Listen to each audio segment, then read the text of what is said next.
Hi friends, welcome to my YouTube channel science for railways. ఈరోజు మనం RRB group డీకి సంబంధించి మొన్న జరిగిన 101 షిఫ్ట్స్ ఉన్నాయి కదా, వాటిని ఈ రోజు నుంచి మనం చాప్టర్ వైజ్గా డిస్కస్ చేసుకుంటూ వెళ్దాం. సో చాలా రోజులుగా చాలామంది ఎందుకు సార్ గ్రూప్ డి షిఫ్ట్లు చేయట్లేదని అడిగారు. నేను పేపర్ వైజ్గా చేయడం మొదలుపెట్టాను, కానీ పేపర్ వైజ్గా కన్నా ఇలా చాప్టర్ వైజ్గా చేయమని చాలామంది పిల్లలు అడుగుతున్నారు. నేను కూడా చాప్టర్ వైజ్గా మాట్లాడితే ఒక చాప్టర్లో మనకు ఓవరాల్గా అన్ని క్వశ్చన్స్ ఎలా కవర్ అవుతాయి, మీరు కూడా నేను చాప్టర్ మాట్లాడుతున్నప్పుడల్లా ఆ 2-3 రోజులు ఆ చాప్టరే బాగా చదువుకున్నారనుకో, మీరు చదువుకోవటం క్వశ్చన్స్ ఈ రెండు కూడా ఒక చోటే ఉంటాయి కాబట్టి మీకు చాలా ఈజీగా ఏ సబ్జెక్ట్స్ ఏ చాప్టర్స్ ఎగ్జామ్లో అడిగాడో మనకి క్లియర్గా అర్థమైపోయింది. కాబట్టి ఇలా మనం బయాలజీ, ఇలాగే మనం ఫిజిక్స్, ఇలాగే మనం కెమిస్ట్రీ, ఇదే ప్లేస్లో మీకు ఫిజిక్స్ కెమిస్ట్రీ అని కూడా వస్తాయి అన్నమాట. కానీ ఈరోజు మనం బయాలజీలో సెల్ బయాలజీ కణశాస్త్రం గురించి అడిగిన, అంటే మొన్న 101 షిఫ్ట్స్లో అడిగిన అన్ని క్వశ్చన్స్ మాట్లాడుకుందాం. అటు ఇటుగా 150 క్వశ్చన్స్ ఉన్నాయి. ఈ 150 క్వశ్చన్స్ని మ్యాక్సిమం 2-3 వీడియోస్లో మనం కంప్లీట్ చేసుకుందాం, ఓకేనా? సో అన్ని ప్యూర్గా కూడా ఎన్సీఆర్టీ ఆధారంగా సొల్యూషన్స్ అనేవి ఎక్స్ప్లెయిన్ చేయడం జరిగింది. క్వశ్చన్కి లింక్ ఉండిద్ది, క్వశ్చన్స్ రిపీట్ అవుతూ ఉంటాయి. సో గ్రూప్ డి మీ టార్గెట్ అయితే కంపల్సరీగా నెక్స్ట్ టైం సైన్స్లో మీరు ఫుల్ అవుట్ ఆఫ్ ఫుల్ తెచ్చుకోవాలి అనుకుంటే ఈ ప్రాసెస్ని మీరు ఫాలో అప్ అవ్వాలి. సో చాప్టర్ వైజ్గా మాట్లాడుకుంటూ ఉంటాం కాబట్టి ఇది చాలా ప్లస్ అయింది, ఎందుకంటే నేను చాప్టర్ మాట్లాడుతున్నప్పుడల్లా ఆ చాప్టర్ మీరు చదివేయాలి, ఓకేనా? మీరు చాప్టర్ ఫినిష్ అవ్వటం, క్వశ్చన్స్ కూడా ఫినిష్ అవ్వడం జరిగిపోయింది. వెంటనే ఇక్కడ చూసుకొని మీరు ప్రాక్టీస్ చేసుకోవచ్చు అనమాట. మనం ఒక చాప్టర్ నుంచి అంటే ఎగ్జామ్స్లో ఏం అడిగాడో అవి మాత్రమే మనం ఎక్కువగా ఫోకస్ చేస్తాం కాబట్టి మన టైం కూడా చాలా వరకు సేవ్ అయింది, ఓకేనా? సో ఇలాగ నేను ఇక 101 షిఫ్ట్లకు సంబంధించిన physics, chemistry, biology group D exam జరిగే వరకు మధ్యలో అన్నీ మాట్లాడేస్తాను, ఓకేనా? టైం కుదిరినప్పుడల్లా కంపల్సరీగా అన్నీ ఫినిష్ చేస్తూ వెళ్తాను. సో ఫస్ట్ నేను బయాలజీ మాట్లాడదాం అనుకున్నాను. అయితే బయాలజీ మొత్తం కంప్లీట్ చేయను. బయాలజీ ఒక యూనిట్ మాట్లాడితే కెమిస్ట్రీ ఒకటి మాట్లాడతాను, ఫిజిక్స్ ఒకటి మాట్లాడతాను. అలాగ 3 ఫిజిక్స్, కెమిస్ట్రీ, బయాలజీ అలా మనం సెక్షన్ వైజ్గా మాట్లాడుకుంటూ వెళ్దాం, ఓకేనా? సో ఈరోజు మనం ఇదిగోండి బయాలజీలో మనకి సెల్ బయాలజీ నుంచి, డిసీజెస్ నుంచి, ecology, environment, genetics, human anatomy, plant biology, ఈ 1, 2, 3, 4, 5, 6 ఈ 6 యూనిట్స్ నుంచి మనకి ఫుల్గా క్వశ్చన్స్ అడగటం జరిగింది. దాంట్లో సెల్ బయాలజీ నుంచి 148 క్వశ్చన్స్ చెప్పానుగా, నియర్గా 150 అని. వాటిని మనం ఫస్ట్ డిస్కస్ చేసుకున్నాం. కొన్ని యూనిట్లు చాలా తక్కువ ఉన్నాయి, ఇదిగోండి 100, 25 ఇవి తొందరగానే అయిపోతాయి. కొన్ని కాస్త ఎక్కువ ఉన్నాయి, 231, 192. వీటిని కాస్త మనం డీప్గా మాట్లాడుకుందాం. ఏ యూనిట్లో ఎక్కువగా అడిగాడో కూడా మనకి క్లియర్గా అర్థమైపోయింది. వాటిని జాగ్రత్తగా మనం ఫోకస్ చేసుకుంటూ వెళ్ళచ్చు, ఓకేనా? ఇప్పుడు మనం మాట్లాడే క్వశ్చన్స్ మీకు తెలుగులో అవైలబుల్గా ఉంటాయి, అట్ ద సేమ్ టైం మీకు ఇంగ్లీష్లో కూడా అవైలబుల్గా ఉంటాయి. సో క్వశ్చన్స్ అని మీరు ఇబ్బంది పడాల్సిన పని లేకుండా, ఉదాహరణకి ఒక చాప్టర్ కంప్లీట్ అవ్వగానే దీనికి సంబంధించిన పీడిఎఫ్ అనేది మన టెలిగ్రామ్ ఛానల్లో నేను పెట్టేస్తాను. ఎవరైనా మన టెలిగ్రామ్ ఛానల్లో జాయిన్ అవ్వని వాళ్ళు ఉంటే కంపల్సరీగా జాయిన్ అయిపోండి, ఓకేనా? సో ఆర్ఆర్బి గ్రూప్ డికి సంబంధించి మన ఛానల్ తరపున జరిగే విధానం ఇదనమాట. ఇది కంటిన్యూ అయ్యిద్ది, ఎగ్జామ్ జరిగే వరకు కంటిన్యూ అయ్యిద్ది. అలాగే మనం ఫిజిక్స్, అలాగే మనం బయాలజీ కూడా, కెమిస్ట్రీ కూడా మాట్లాడుకుందాం. ఫస్ట్ నేను సెల్ బయాలజీ ఎందుకు సెలెక్ట్ చేశానంటే, ఈసారి సెల్ బయాలజీలో చాలా అద్భుతంగా మంచి మంచి క్వశ్చన్స్ను ఫ్రేమ్ చేశాడు. వాటన్నింటినీ కూడా మనం క్లియర్గా డిస్కస్ చేసుకుంటూ వెళ్ళాలి. సో 150 క్వశ్చన్స్ని హడావుడిగా ఫినిష్ చేయాలి అనే రష్లో కాకుండా క్లియర్గా మాట్లాడుకుంటూ వెళ్దాం. వీడియో కంప్లీట్ అవ్వడానికి ఏముంది, 50 క్వశ్చన్స్ లెక్కన మనం మాట్లాడేయచ్చు. కానీ టైం చూసుకొని మనం క్లియర్గా మెల్లిగా సబ్జెక్ట్ని డిస్కస్ చేసుకుంటూ వెళ్దాం, ఓకేనా? సో ఇది మనం మాట్లాడేది. నెక్స్ట్ మనం ఫిజిక్స్ కూడా నేను మీకు టెలిగ్రామ్లో మీకు పోల్ పెడతాను అనమాట. నెక్స్ట్ మనం బయాలజీ అవ్వగానే మనం ఫిజిక్స్ మాట్లాడుకుంటాం కదా, ఫిజిక్స్లో మీకు చూపిస్తాను. ఇలాగే ఇవన్నీ చూపించి మీకు ఏ యూనిట్ ఎక్కువగా అడుగుతున్నారో మీరు అడిగిన దాన్ని బట్టి మాట్లాడుకుందాం. అలా ఆర్డర్లో ఫాలో అప్ అవుతూ వెళ్దాం, ఇదనమాట. కాబట్టి చాప్టర్ వైజ్గా మాట్లాడతాం. ఎన్సీఆర్టీ బుక్స్ మీ దగ్గర కొనుక్కొని పెట్టుకోండి. తెలుగులో అయితే ఎస్సీఆర్టీ బుక్స్ దగ్గర పెట్టుకోండి. నేను క్లియర్గా ఎన్సీఆర్టీ ఆధారంగా ఎక్స్ప్లెయిన్ చేసుకుంటూ వెళ్తా. ఈ రకంగా మనం ప్లాన్ పెట్టుకొని ప్రిపేర్ అయితే ఇక మనల్ని సైన్స్లో కొట్టేవాడు ఉండడు. ఇదైతే డ్యామ్ షూర్ అనమాట. దీనికి తగ్గట్టుగా మీరు ప్రిపేర్ చేసుకోండి. ముఖ్యంగా ఆర్ఆర్బి గ్రూప్ డి వాళ్ళు, అదేవిధంగా టెక్నీషియన్ వాళ్ళు గ్రేడ్ 3, అదేవిధంగా జేఈ ఎగ్జామ్ వాళ్ళు, వీళ్ళందరికీ ఎన్టీపీసీ వాళ్ళకు కూడా సైన్స్ అడుగుతాడు కదా, ఇవన్నీ ఎగ్జామ్స్కి అవి ఉపయోగపడతాయి అనమాట. హై లెవెల్లో అడిగాడు సెల్ బయాలజీ క్వశ్చన్స్. నేను చూస్తుంటే అసలు లెవెల్ మొత్తాన్ని పెంచేశాడు. డిఫరెంట్ క్వశ్చన్స్ అన్నీ మనకు తెలిసినవే చాలా కొత్తగా డిఫరెంట్గా అడిగాడు. వాటన్నిటిని మనం సాల్వ్ చేసుకుంటూ వెళ్దాం. ఓకేనా? ఇది మొదలు పెడతాం గొప్ప కాదు, ఇది ఫినిష్ చేయాలి. ఓకేనా? ఓపిక్గా ప్రతిరోజు మీరు చూడాలి. దీనికంటే ఒక బుక్ పెట్టుకోండి. బయాలజీకి ఒక బుక్, ఒక 30 రూపాయలు 20 రూపాయల బుక్ ఉండేది కదా, బయాలజీకి ఒకటి, ఫిజిక్స్కి ఒకటి, కెమిస్ట్రీకి ఒకటి, ఆ 3 పెట్టుకొని చాలా జాగ్రత్తగా ప్రిపేర్ అవ్వండి. నేను పీడిఎఫ్ ఇస్తాను, అది చివరిలో మీకు ఉపయోగపడింది, కానీ ముందు రాస్తూ వెళ్ళండి. ఇప్పుడే ఇచ్చామనుకోండి మీరు రాయరు, జస్ట్ విని వెళ్ళిపోదాం అనుకుంటారు, దానివల్ల మీకు గుర్తుండదు. మీ స్వహస్తాలతో మీరే రాయండి. ఓకేనా? ఇదనమాట మనం చేసే పని. సో జాగ్రత్తగా ప్రిపేర్ అవ్వండి. ఇక ఆలస్యం చేయకుండా సెల్ బయాలజీలో ఉన్న 150 క్వశ్చన్స్లో క్వశ్చన్ నెంబర్ వైజ్గా మనం మాట్లాడుకుంటూ వెళ్దాం. నంబరింగ్ కూడా మీకు ఆర్డర్లో ఉండిద్ది, చివరిలో క్వశ్చన్స్ అన్నీ కూడా వస్తాయి. ఓకేనా? తెలుగు అండ్ ఇంగ్లీష్లో మీకు ఈజీగా అర్థమయ్యే విధానంలో ఎక్స్ప్లెయిన్ చేయడం జరుగుతుంది కాబట్టి అందరూ కూడా వీడియోని లైక్ చేసి ఎవరైతే గ్రూప్ డికి మీ ఫ్రెండ్స్ ప్రిపేర్ అయ్యే వాళ్ళు ఉన్నారో వాళ్ళందరికీ కూడా ఇది ఫార్వర్డ్ చేయండి. ఓకేనా? సో ఇక ఆలస్యం చేయకుండా మనం వీడియోలోకి వెళ్దాం. Let's get in to our video. First question, in the connective tissue what is the relative position of the cells with respect to each other అన్నాడు. కనెక్టివ్ కణజాలంలో దాన్ని సంయోజక కణజాలం అంటారు. కణాల్లో ఒకదానికొకటి ఎలా అమర్చబడి ఉంటాయి అన్నాడు. ఎలా అమర్చబడి ఉంటాయి అంటే టైట్లీ ప్యాక్డ్గా ఉంటాయా? కాదు. Far away from the each other. Yes, ఇది కరెక్ట్ ఆన్సర్ అనమాట. Far away from the each other. Connective టిష్యూస్లో కణాలన్నీ కూడా ఎలా ఉంటాయి అంటే చాలా దూరంగా ఉంటాయి. ఓకేనా? Far away from each other. మరి టైట్లీ ప్యాక్డ్గా దేంట్లో ఉంటాయి? ఎపిథీలియల్ టిష్యూలో ఉంటాయి. ఎపిథీలియల్ టిష్యూ, మనకి యానిమల్ టిష్యూస్లో ఎపిథీలియల్ టిష్యూ ఉంది, కనెక్టివ్ టిష్యూ ఉంది. సో ఫార్ అవే ఫ్రమ్గా ఉండేదేమో కనెక్టివ్ టిష్యూస్లో, ఎపిథీలియల్ టిష్యూలో ఏమో టైట్లీ ప్యాక్డ్ అంటే నో స్పేస్ అనమాట, స్పేస్ ఏమీ లేకుండా చాలా దగ్గరగా ఉంటాయి. ఓకేనా? గుర్తుపెట్టుకోండి. అదే ఒకవేళ మజిల్ టిష్యూ మాట్లాడుకున్నాం అనుకోండి, మనం మజిల్ టిష్యూలో కాంట్రాక్షన్ జరగాలి, కణాల మధ్య కాంట్రాక్షన్ జరగాలి కాబట్టి కాంట్రాక్షన్ జరగటానికి ప్యారలల్ బండెల్స్ రూపంలో అవి కనెక్ట్ అయి ఉంటాయి అన్నమాట. ఓకేనా? ఇక నర్వ్ టిష్యూ మనం తీసుకున్నాం అనుకోండి, నర్వ్ టిష్యూలో కండక్టింగ్ ఇంపల్సెస్ని కండక్ట్ చేయాలి కాబట్టి దానికి తగ్గట్టుగా కనెక్ట్ అయి ఉంటాయి అన్నమాట. కాబట్టి టైట్లీ ప్యాక్డ్ అంటేనేమో epithelial tissue, far away from అంటే లూజ్లీ ప్యాక్డ్ అని కూడా మనం చెప్పొచ్చు, కానీ దాన్ని లూజ్లీ ప్యాక్డ్ కన్నా far away from each other అనే మాట్లాడాలి, చాలా దూరంగా ఉంటాయి అన్నమాట. ఎక్కడ? కనెక్టివ్ టిష్యూస్లో. ఈ 4 రకాలు కూడా యానిమల్ టిష్యూస్లో రకాలు. ఈ సెల్ బయాలజీలోనే మీకు టిష్యూస్ కూడా కవర్ అయిపోయింది, గుర్తుపెట్టుకోండి. ఓకేనా? టిష్యూస్ అన్ని సెల్కి సంబంధించిన సెల్ ఆర్గనైల్స్లో క్వశ్చన్స్ ఉంటాయి కదా, అవి కూడా ఇక్కడ కవర్ అయిపోతాయి. Coming to second question. So C option is the correct answer ఇక్కడ.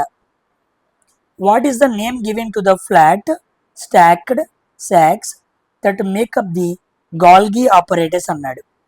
గాల్గి ఉపకరణాన్ని రూపొందించే చదునైన పేర్చబడిన సంచులకు ఏ పేరు పెట్టాలి అన్నాడు. సామాన్యంగా వాటికి ఉండే పేరు ఏంటంటే క్రిస్టేనా? కాదు. క్రిస్టే అనేది ఏంటి? క్రిస్టే అనేది ముడతలుగా ఉండే మైటోకాండ్రియా భాగం అన్నమాట. మైటోకాండ్రియాలో ముడతలుగా ఒక భాగం ఉండిద్ది, ఆ భాగాన్ని మనం ఏమంటాం? క్రిస్టే అంటాం. ఇక్కడ ముఖ్యంగా ఏటీపీ ఉత్పత్తికి ప్రధానమైన ప్రాంతం అన్నమాట క్రిస్టే అనేది. నేను చాలా విషయాలు మాట్లాడతాను, బుక్ పెట్టుకొని జాగ్రత్తగా రాసుకోండి. సో క్రిస్టే అనే భాగం ఏమో ముడతలుగా ఉండిద్ది, మైటోకాండ్రియాలో ఉండిద్ది, ఏటీపీ ఉత్పత్తికి సహాయపడుతూ ఉండిద్ది. నెక్స్ట్ థైలకాయిడ్స్ కూడా మనకి ఎక్కడ ఉంటాయి? క్లోరోప్లాస్ట్ లోపల ఉంటాయి అన్నమాట. లైట్ డిపెండెంట్ రియాక్షన్స్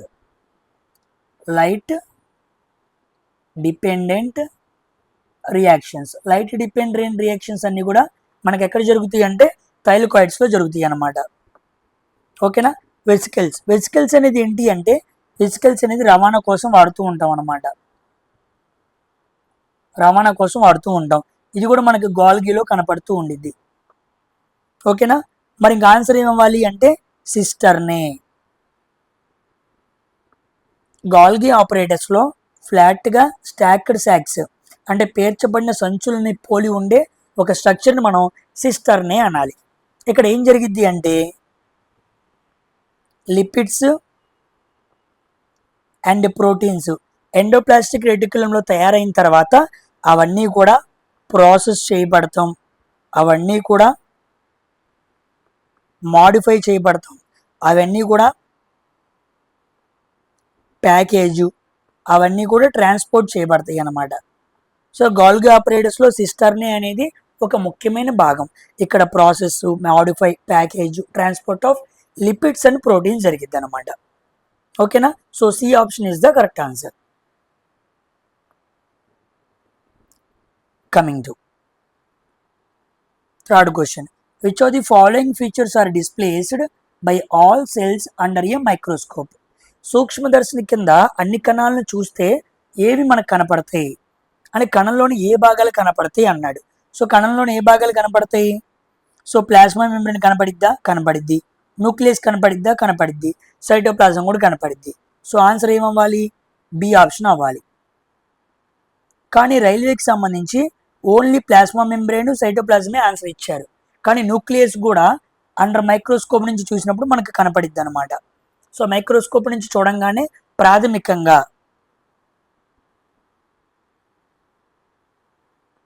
ప్రైమరీ అన్నాడు. ప్రాథమికంగా మనకు ప్లాస్మా మెంబ్రేను, కేంద్రకం అండ్ కణద్రవ్యం ఈ మూడు కనపడతాయి అన్నమాట.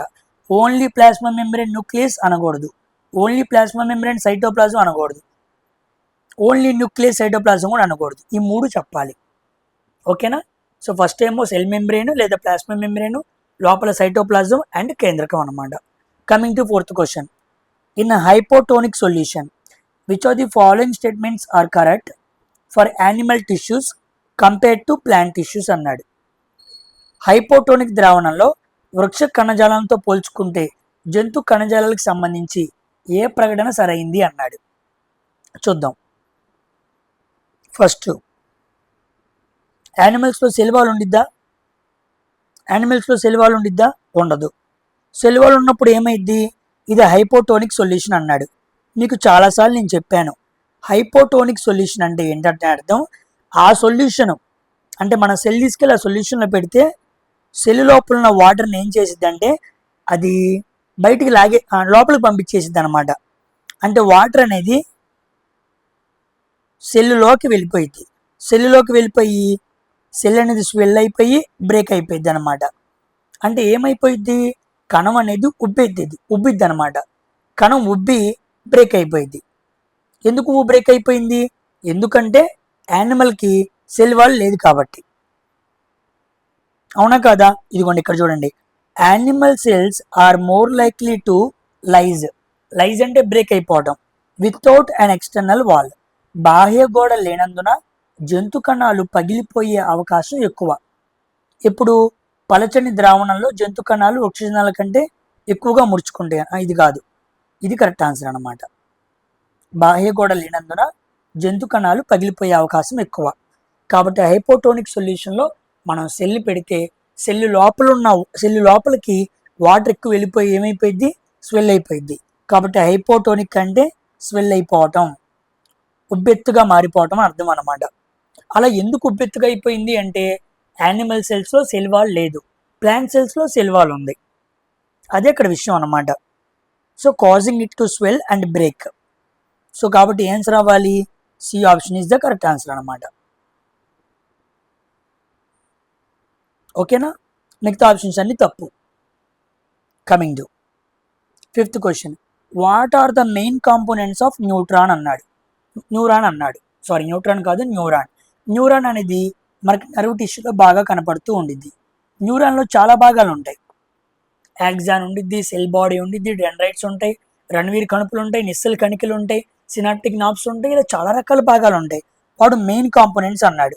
మెయిన్ కాంపోనెంట్స్ అంటే మనకి డెండ్రైట్స్, సెల్ బాడీ, యాక్సాన్ ఈ మూడే వస్తాయి. కాబట్టి B option is the correct answer అనమాట. డెండ్రైట్లు కణదేహం అండ్ మనకి యాక్సాన్ వస్తుంది. ఏంటి డెండ్రైట్స్ యొక్క పని ఏంటి అంటే డెండ్రైట్స్ యొక్క పని రిసీవర్ పని అనమాట.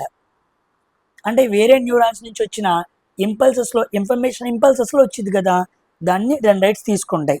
మరి యాక్సాన్స్ పని ఏంటి? ట్రాన్స్మిటర్ అన్నమాట. వెరీ వెరీ ఇంపార్టెంట్ ఇది. యాక్సాన్ ఎలా పనిచేసిద్ది, నర్వ్ ఇంపల్సెస్ని ట్రాన్స్మిట్ చేసిద్ది, డెండ్రైట్స్ తీసుకునిద్ది. మరి సెల్ బాడీ ఏం చేసిద్ది, ఫంక్షనింగ్ చేసిద్ది, వాటిని తీసుకొచ్చిన ఇంపల్సెస్ని ఫంక్షనింగ్ చేసి బయటికి పంపించిద్ది అనమాట. కాబట్టి dendrites, cell body, axon, these are the main components in a cell called neuron. Coming to 6th question. Some organism shows binary fission by division in any plane. ఇంతవరకు చదివినా మన ఆన్సర్ పెట్టేయచ్చు. నేను కూడా చెప్పాను, ఏదైనా తలంలో విభజన ద్వారా ద్విధా విచ్చిత్తి చూపుతాయి. ఎనీ ప్లేన్ అంటే ఒక కణాన్ని మనం ఏదో ఒక ప్లేన్, ఉదాహరణకి ఏదో తీసుకొని ఇలా కానీ ఇలా కానీ ఇలా కానీ ఇలా కానీ, ఎనీ ప్లేన్ మనం ఇలా గీత గీసి 2 భాగాలుగా డివైడ్ చేస్తే మనం దాన్ని ఏమంటాం, బైనరీ ఫిజన్ అంటాం, ద్విధా విచ్చిత్తి అంటాం. అది దేంట్లో జరిగిద్ది, పారామీషియం కాదు, ఎస్ లీష్మేనియాలో జరిగిద్ది. లీష్మేనియాలో ఎనీ ప్లేన్ మనం మాట్లాడుకుంది. అదే ఒకవేళ మనం లీష్మేనియాలో ఓన్లీ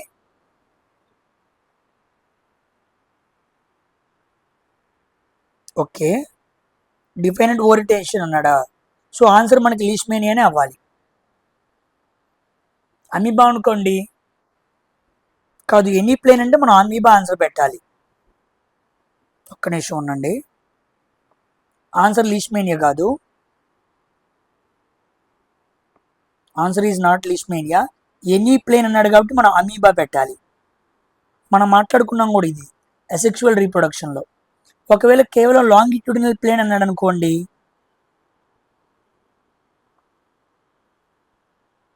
లాంగిట్యూడినల్ ప్లేన్ లెంత్ ఆధారంగా డివైడ్ చేశాడు అనుకోండి, అప్పుడు మనం ఏం పెట్టాలి, లీష్మేనియా పెట్టాలి. ఎల్ ఫర్ ఎల్ అని మాట్లాడుకున్నాం. సో ఎనీ ప్లేన్ ఎలాగైనా డివైడ్ చేస్తేనేమో అమీబా, కాదు ఒక లెంత్ ఆధారంగా మాత్రమే డివైడ్ చేస్తే అది లీష్మేనియా అనమాట. ప్లాస్మోడియం కూడా కాదు. ఓకేనా, సో ఆన్సర్ ఇస్ డి అనమాట, జాగ్రత్తగా పెట్టాలి. Coming to which process occurring in the Golgi apparatus shows its role in synthesis అన్నాడు. సంశ్లేషణలో గాల్గి ఉపకరణంలో జరిగే ప్రక్రియ ఏంటి అన్నాడు. చూద్దాం. Synthesis of nucleic acids from ribosomes నుంచి న్యూక్లిక్ యాసిడ్స్ రావటమా, కాదు. Conversion of proteins into amino acids, కాదు. అబ్జార్ప్షన్ ఆఫ్ వాటర్ త్రూ ఆస్మోసిసా, కాదు. Answer is formation of complex sugars from simple sugars. సాధారణ చక్కెరల నుండి సంక్లిష్ట కాంప్లెక్స్ చక్కెరలు ఫామ్ అవటం అనమాట. దాని పని ఏంటి, గాలికి ఒక పని అదనమాట. Formation of complex sugars from simple sugars. మిగతా 3 కాదు. Coming to 8th question. Which of the following is not A membrane bound organelle in the eukaryotic cells అన్నాడు. యుకారియోటిక్ కణాల్లో పొరతో కప్పబడని కణాంగం ఏది అన్నాడు. అంటే పొర ఉన్నది ఏంటి అన్నాడు. సో లైసోజోమ్సా, కాదు. ఎస్, ఆన్సర్ సి రైబోజోమ్స్ అనమాట. రైబోజోమ్స్లో ఎటువంటి మెంబ్రేన్ ఉండదు, కాబట్టి మనం ఏమనాలి, నో మెంబ్రేన్ బౌండ్. ఎటువంటి మెంబ్రేన్ బౌండ్ ఉండదు అనమాట. సో రెక్టికల్ కాదు, క్లోరోప్లాస్ట్ కాదు, క్రోమోప్లాస్ట్ కాదు. గుర్తుపెట్టుకోండి. ఇక్కడే మీకు డబుల్ మెంబ్రేన్ కూడా గుర్తుపెట్టుకోండి. డబుల్ మెంబ్రేన్ అంటే నేను ఏం చెప్పాను, ఎంఎన్సి. ఎం అంటే ఏంటి, మైటోకాండ్రియా. ఎన్ అంటే ఏంటి, న్యూక్లియస్. సి అంటే ఏంటి, క్లోరోప్లాస్ట్. ఈ 3 కణాంగాలకి డబుల్ మెంబ్రేన్ ఉండిద్ది. ఓకేనా. ఇప్పుడు వాడేమడిగాడు, నో మెంబ్రేన్ అన్నాడు. నో మెంబ్రేన్ అంటే రైబోజోమ్ వచ్చింది. రైబోజోమ్స్ కాకుండా సెంట్రియోల్స్ వస్తాయి, న్యూక్లియోలస్ వస్తుంది, సైటోస్కెలిటన్ వస్తుంది. So ribosomes, centrioles, nucleolus, skeleton, cytoskeleton, ఈ 4టికి కూడా అసలు మెంబ్రేన్ ఉండదు. డబుల్ మెంబ్రేన్ అనుకోండి ఎంఎన్సి. ఈ 2 తెలిసినాయి అనుకోండి, అప్పుడు మీరు సింగిల్ మెంబ్రేన్ ఏంటో చెప్పచ్చు కదా. బికాజ్ దీంట్లో ఉండనివి ఇంకెక్కడ ఉంటాయి, సింగిల్ మెంబ్రేన్లో ఉంటాయి. కంపల్సరీగా దీని మీద క్వశ్చన్ పడిద్ది. సో ఇక్కడ మీకు నో మెంబ్రేన్ చెప్పాను, డబుల్ మెంబ్రేన్ చెప్పాను. ఈ 2 తెలిస్తే సింగిల్ మెంబ్రేన్ మేము చెప్పేయచ్చు. మిగతా అవన్నీ కూడా సింగిల్ మెంబ్రేనే. ఓకేనా, కాబట్టి ribosomes is the correct answer అన్నమాట. Coming to 9th question. What is the name of the fluid present inside a plant cell vacuole? రిక్తిక, వృక్షకణంలో రిక్తికల లోపలుండే ద్రవం పేరేంటి అన్నాడు. సెల్ లోపల ఉండేది అడగల, మనల్ని ఎక్కడ అడిగాడు? రిక్తికల లోపల ఉండేది అడిగాడు. దాన్ని ఏమంటారు? ప్రోటోప్లాజమా కాదు, సైటోప్లాజమా కాదు, న్యూక్లియోప్లాజం కాదు, దాన్ని సెల్ శాప్ అంటారు, కణరసం అంటారు. Very very important. ఇది ఏంటి అంటే ప్లాంట్ లోపల మనకి లార్జ్ వ్యాక్యూల్ ఉండిద్ది. ప్లాంట్ లోపల ఉండే లార్జ్ వ్యాక్యూల్లో మనకి వాటరీ న్యూట్రియంట్ రిచ్ ఫ్లూయిడ్ ఉండిద్ది. దాన్ని మనం ఏమనాలి? కణరసం అనాలి. సో సెల్ శాప్ అనేది లార్జ్ వ్యాక్యూల్ లోపల ఉండిద్ది అనమాట. గుర్తుపెట్టుకోండి, A option is the correct answer. Coming to 10th question. Which of the following is not the characteristic of epithelial tissue? Not అన్నాడు. ఎపిథీలియల్ టిష్యూ కానిది ఏంటి అన్నాడు. మీరు ఫస్ట్ క్వశ్చన్ చూసారనుకోండి, దీనికి ఆన్సర్ పెట్టేయచ్చు. అక్కడే నేను చెప్పాను కూడా, అది మీరు విన్నారనుకోండి. ఇప్పుడు చూడు, నేను ఆన్సర్ పెట్టేస్తాను. First option is the correct answer. అదేంటి సార్ ఎలా పెట్టారు? ఎపిథీలియల్ టిష్యూ అనగానే నేను స్టార్టింగ్లో ఏం చెప్పాను? అవి టైట్లీ ప్యాక్డ్ అన్నాను. Tightly packed cells. Sorry, first option కాదు.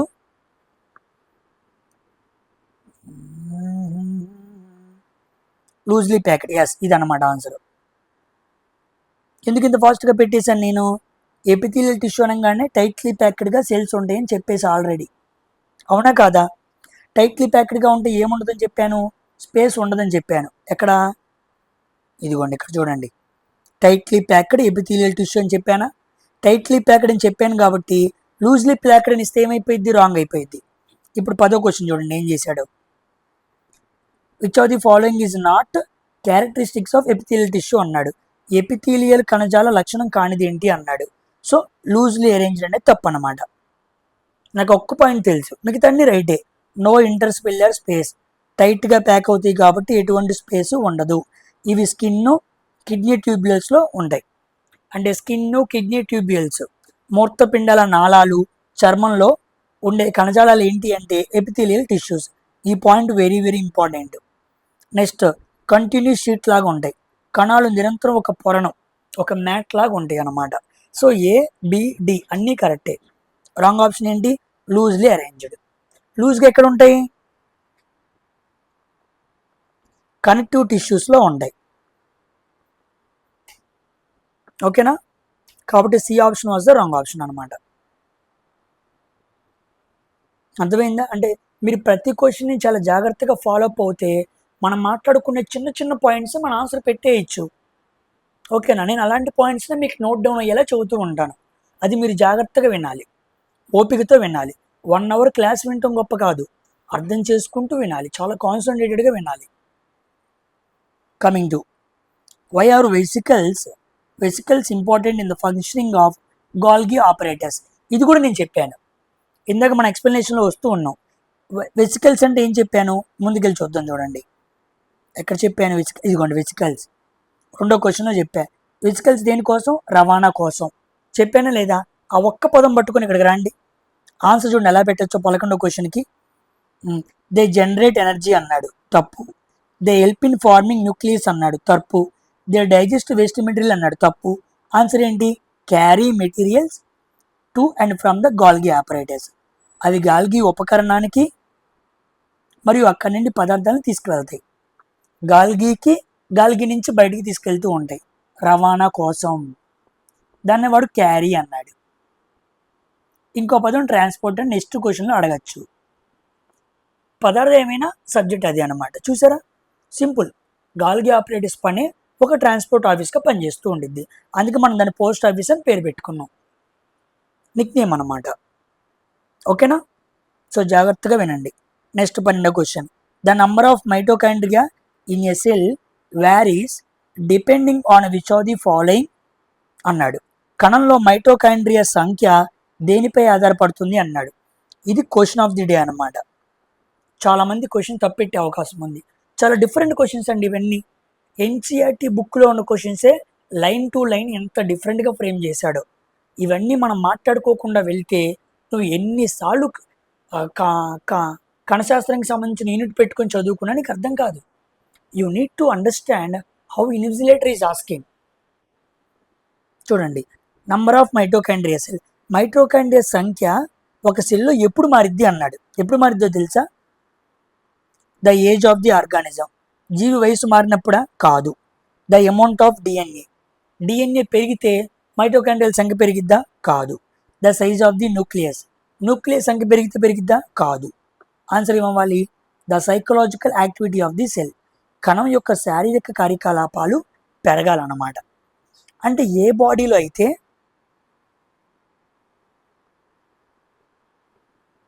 శారీరక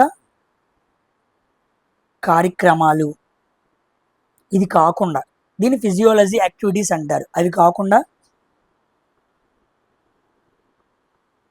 మెటబాలిజం యాక్టివిటీ అంటే శారీరక కార్యకలాపాలు ఇక జీవక్రియలు, ఈ రెండు ఏ కణంలో బాగా జరుగుతూ ఉంటాయో వాళ్ళలో మైటోకాండ్రియల్ సంఖ్య బాగా పెరుగుతూ ఉండిద్ది అనమాట. అందుకే మజిల్ బిల్డ్ చేసే వాళ్ళకు ఎక్కువ ఉత్పత్తి చేస్తారు. వాళ్ళు శారీరక శ్రమలు ఎక్కువ పడుతూ ఉంటారు, వాళ్ళ మెటబాలిజం చాలా చక్కగా జరుగుతూ ఉండిద్ది. తిని పడుకునే వాడికి, జిమ్కి వెళ్ళి పనిచేసేవాడికి, రన్నింగ్ కొట్టేవాడికి మెటబాలిజం రేట్ బాగా పెరిగిద్ది. కాబట్టి వాళ్ళల్లో ఆటోమేటిక్గా మైటోకాండ్రియల్ సంఖ్య పెరిగిద్ది. ఎందుకు సార్ పెరిగింది? వాళ్ళకి ఎక్కువ ఏటీపీ కావాలి, ఎక్కువ శక్తిని వాళ్ళు ఉత్పన్నం చేయాలి, వాళ్ళు కసరత్తు చేస్తున్నారు కాబట్టి మజిల్స్ మీద.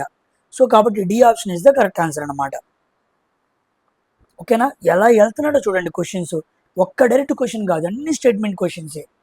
నెక్స్ట్ మీరు ఏ రైల్వే ఎగ్జామ్ రాయాలన్నా ఈ 101 షిఫ్ట్లో ఉన్న అడిగిన క్వశ్చన్సే రిపీట్ అవుతాయి.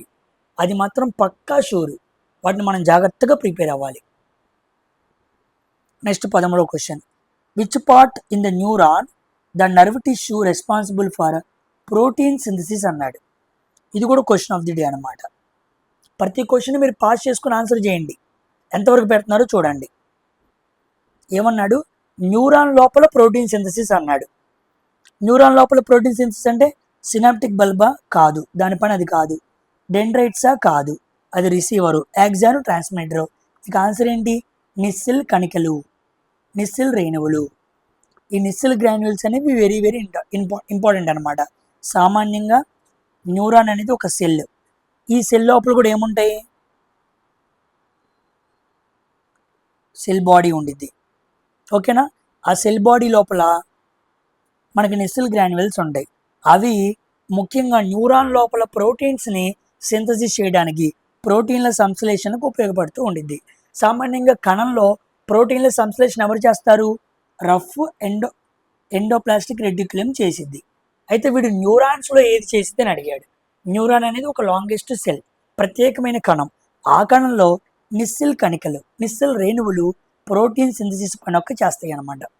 ప్రోటీన్స్ని సంశ్లేషణ చేస్తాయి. ఓకేనా? కమింగ్ టు 14వ question. Which of the following functions is not associated with Golgi complex? Golgi కాంప్లెక్స్తో సంబంధం లేని విధి కింది వాటిలో ఏది అన్నాడు. చూద్దాం. ఇది ఎండోప్లాస్మిక్ రెటిక్యులం నుండి ప్రోటీన్లను సవరిస్తుందా? కాదు. ఇది ట్రాన్స్పోర్ట్స్. ఇది కణం వెలుపల పదార్థాలను రవాణా చేస్తుంది. కాదు, కణం వెలుపల కాదు. ఇది కణాంతర జీర్ణక్రియలో సహాయపడే లైసోజోములను ఏర్పరుస్తుంది అన్నాడు. ఎస్, ఇది కరెక్ట్ ఆన్సర్ అనమాట. It forms lysosomes. Golgi complex అనేది వేటిని ప్రొడ్యూస్ చేస్తుంది? కణాంతర జీర్ణక్రియలో సహాయపడే లైసోజోమ్స్ని ఇది ఏర్పరుస్తుంది. It forms lysosomes that help in intracellular digestion. Because digestion of the cell అని మనం ఏమంటాం? గాల్గి కాంప్లెక్స్ని అంటాం కదా. కాబట్టి మన ఆన్సర్ ఏమవ్వాలి? C option is the right answer అవ్వాలి. నెక్స్ట్, కణంలో పదార్థాల ప్రవేశాలను నిష్క్రమణను అనుమతిస్తుంది అన్నాడు. అది కాదు. అది చేసే పని ఎవరిది? Cell membrane. సెల్ మెంబ్రెయిన్ పని ఏంటి? కణం లోపలికి పదార్థాల ప్రవేశాలని నిష్క్రమణ అంటే ఎంట్రీ అండ్ ఎగ్జిట్స్ని కంట్రోల్ చేసేది సెల్ మెంబ్రెయిన్. గాల్గి కాంప్లెక్స్ కాదు. గాల్గి కాంప్లెక్స్ ఏం చేసింది అంటే లైసోజోమ్స్ని ప్రొడ్యూస్ చేసి ఇంట్రా సెల్యులర్ డైజెషన్ జరగడానికి ఉపయోగపడుద్ది. అందుకే మనం దీన్ని డైజెషన్ ఆఫ్ ది సెల్గా లైసోజోమ్స్ను మాట్లాడుకోవచ్చు. గాల్గి కాంప్లెక్సే లైసోజోమ్స్ను ప్రొడ్యూస్ చేసిద్ది, గుర్తుపెట్టుకోండి. C option is the correct answer అన్నమాట. ఓకేనా. కమింగ్ టు 15వ question. Which of the following cell structures helps amoeba to acquire its food material అన్నాడు. ఇది కూడా గుడ్ క్వశ్చన్ అనమాట. Question of the day. Amoeba తన ఆహార పదార్థాలని పొందడానికి ఈ కింది వాటిలో ఏ కణ నిర్మాణం సహాయపడుతుంది అన్నాడు. మీకు చాలాసార్లు నేను చెప్పినప్పుడు అమీబా సూడోపోడియా, దీన్నే మిథ్యాపాదాలు అంటారు. మిథ్యాపాదాలు అనే స్ట్రక్చర్స్ని ఫామ్ చేసి బయట ఉన్న ఆహారాన్ని కణం లోపలికి తీసుకునిద్ది. ఎవరు? అమీబా. అయితే ఇప్పుడు అది అడగల, ఈ మిథ్యాపాదాలు అనేవి కణం యొక్క ఏ భాగం నుంచి వస్తాయి అని అడిగాడు. అది క్వశ్చన్ చూడండి ఎలా అడిగాడు. అంటే అమీబా అనేది ఒక సెల్ లోపల ఏముండిద్ది? ప్లాస్మా మెంబ్రెయిన్ ఉండిద్ది. ఓకేనా. ఇది ఒక ప్లాస్మా మెంబ్రెయిన్. ఈ ప్లాస్మా మెంబ్రెయిన్ నుంచి మనకి ఈ మిథ్యాపాదాలు ప్రొజెక్షన్స్గా బయటకు వస్తాయి అన్నమాట. సో ప్లాస్మా మెంబ్రెయిన్ మరియు సైటోప్లాజం, ఈ రెండిటి అంటే అమీబా లోపల ఉన్న ప్లాస్మా మెంబ్రెయిన్, సైటోప్లాజం నుంచి కొన్ని కణాలు ప్రొజెక్షన్స్ అవుతాయి, పెరుగుతాయి అన్నమాట. వాటిని సూడోపోడియా అంటారు. అవి అమీబా చుట్టూ ఉన్న ఆహారాన్ని అమీబా లోపలికి తీసుకోవడానికి సహాయపడుతూ ఉండిద్ది అనమాట. ఓకేనా. సిలియా అనేది ఏంటి? సిలియా అనేది సన్నని వెంట్రుకలు ఉన్న ఒక స్ట్రక్చర్ అన్నమాట. ఇది కూడా కణం మీద పొడవుగా కనపడుతూ ఉండిద్ది. కణం ద్రవాన్ని లోపలికి తీసుకోవడానికి, డైజెషన్ జరపడానికి ఉపయోగపడే భాగాలు అనమాట. ఫ్లాగెల్లా కూడా అంతే, ఇది కొరడా షేప్లో ఉండిద్ది అనమాట. అంటే ఫ్లాగెల్లా అయినా, సిలియా అయినా, మిథ్యాపాదాలైనా ఇవి కణం నుంచి ప్రత్యేకంగా వచ్చిన కొన్ని ప్రొజెక్షన్స్ అనమాట. అవి కణం చేసే పనిని, కణం లోపలికి నీరుని, కణం లోపలికి ఆహారాన్ని తీసుకోవడానికి సహాయపడుతూ ఉండిద్ది. మనం సూడోపోడియా అని చదువుకున్నాం, అది ఇప్పుడు ఎక్కడి నుంచి వచ్చిందని అడిగాడు. Plasma membrane. అసలు హై లెవెల్ అండి ఈ క్వశ్చన్. ఓకేనా. ఇంకా చెప్పాలండి ఇంటర్ లెవెల్ వెళ్ళి అడిగాడు క్వశ్చన్స్ని.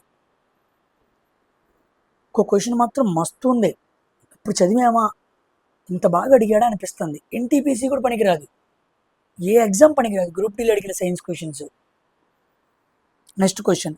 In multi cellular organism how does each cell support the survival of organism అన్నాడు. మల్టీ సెల్యులర్ ఆర్గానిజంలో, బహుకణ జీవిలో ప్రతి కణం జీవి మనుగడకు ఎలా తోడ్పడుతుంది అని అడిగాడు. ఎలా తోడ్పడుతుంది అంటే by converting itself into a complete ఆర్గానా? కాదు. By trying to carry out all its life ఫంక్షన్సా? కాదు. బై వర్కింగ్ ఇండిపెండెంట్లీయా? ఇతర కణాలతో సంబంధం లేకుండా స్వతంత్రంగా పనిచేస్తే జీవి మనుగడ జరిగిద్దా? కాదు. ఒకదాని కూడా సహాయపడాలి కదా. ఆన్సర్ ఏంటంటే by following division of labour, శ్రమ విభజనను అనుసరించడం ద్వారా. సామాన్యంగా కణం లోపల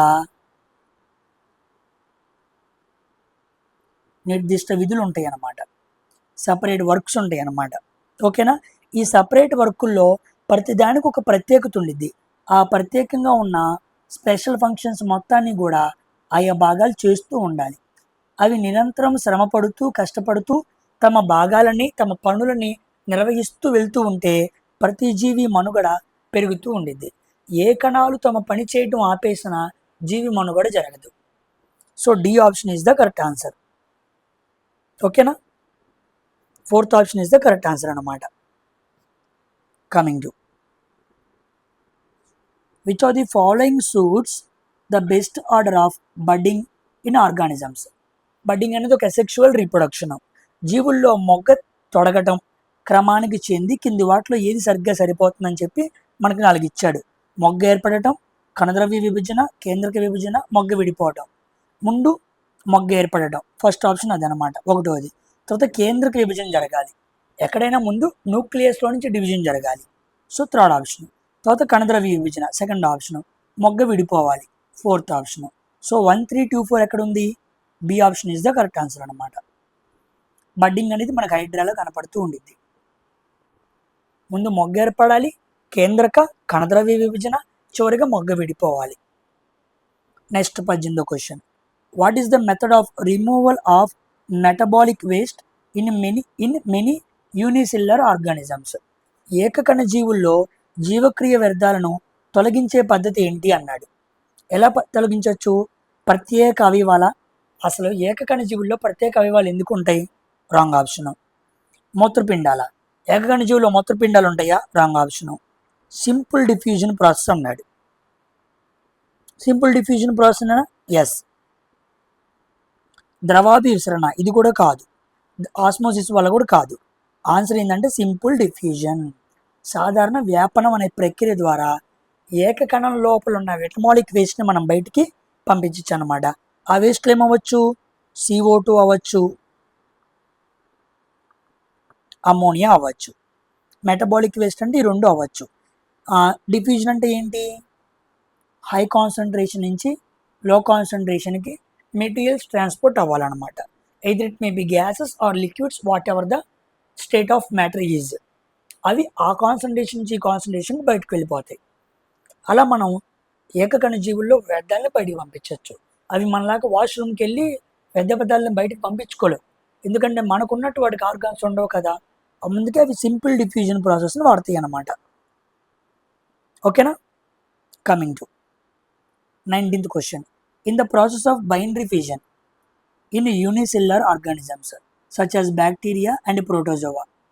బ్యాక్టీరియా, ప్రోటోజోవా లాంటి ఏకకణ జీవుల్లో ద్విధా విచ్ఛిత్తి ప్రక్రియలో కింది వాటిలో ఏది జరిగిద్ది అన్నాడు. చూద్దాం. ర్యాపిడ్ పాపులేషన్ ఇంక్రీజ్ అన్నాడు. ర్యాపిడ్ పాపులేషన్ జరిగిద్దా? జరిగిద్ది, కరెక్టే. No need of second parent, yes కరెక్టే. ఇదేంటి? Asexual reproduction. Asexual reproduction single parent చాలు, కాబట్టి no need of second parent. Next, formation of identical daughter cells. ఐడెంటికల్గా ఫామ్ అవుతాయా? అవును, ఎగ్జాక్ట్గా తల్లిని పోలే ఉండిద్ది. సో లీస్ట్ లైక్లీ అన్నాడు చూడండి, కొత్త పదం ఇది. లీస్ట్ లైక్లీ అంటే ఏంటి? జరిగే అవకాశం అతి తక్కువ అన్నాడు. అంటే నో అనకుండా జరిగే అవకాశం అతి తక్కువ అన్నాడు. దానికి ఆన్సర్ ఏంటి? Unequal partition of genetic material. ఎప్పుడైనా సరే అసెక్షువల్ రీప్రొడక్షన్ లాంటి జరిగినప్పుడు ఇక్కడ ఏం జరిగిద్దంటే ఈక్వల్ జెనెటిక్ మెటీరియల్ డివిజన్ జరిగింది.